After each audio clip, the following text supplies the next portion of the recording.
একদিনের বন্যায় তলিয়ে গেছে। ঢাকা শহর একদিনের বন্যায় তলিয়ে গেছে। আমাদের হাসিবেগ একদিনের বন্যায় তলিয়ে গেছে। আর এই মানুষগুলো কত কষ্ট করে হাঁটতেছে, রাস্তার গলিগুলোতে পানি ঢুকে গেছে।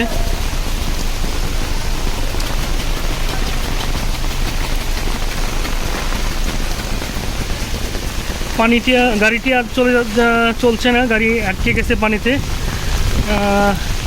অনেক বেশি পানি থাকার কারণে গাড়িটি আর চলতে পারছে না। তাই আসছে আমাদের এই পুকুর পাড় এলাকায় এরকম পানি জমে যাচ্ছে।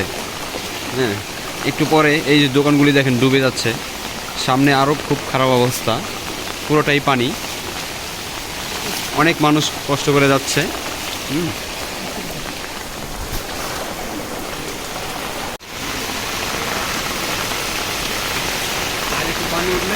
দেখুন আপনারা, এই যে বাড়িটির কত উপরে পানি উঠে গেছে।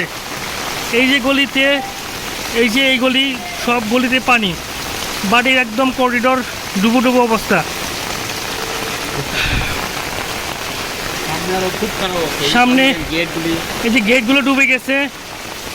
আর জুতা হাতে নিয়ে হাঁটতেছি, হেঁটে যেতে পারতেছি না, রাস্তায় এত পানি।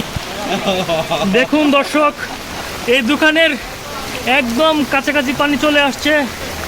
এই যে এই দোকানটি দেখতে পাচ্ছেন, 80 দাগের সোহেলের দোকান। পানিতে মনে হয় ডুবে যাবে। আর 1-2 ঘন্টা পরে কি হবে বোঝা যাচ্ছে না।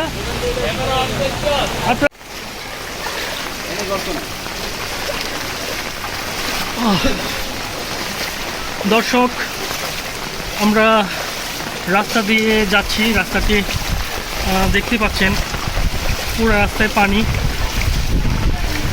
তো আমরা ভয় পাচ্ছি যে হাঁটার সময় কোনো গর্ত আছে কিনা, গর্তে পড়ে গেলে দুর্ঘটনার শিকার হতে পারে। এখানে দেখতে পাচ্ছেন একটি দোকানে পানি ঢুকে গেছে, তো উনি পানি নিষ্কাশনের ব্যবস্থা করছেন। কতক্ষণ এই অবস্থা চলে? হ্যাঁ, সেটাই।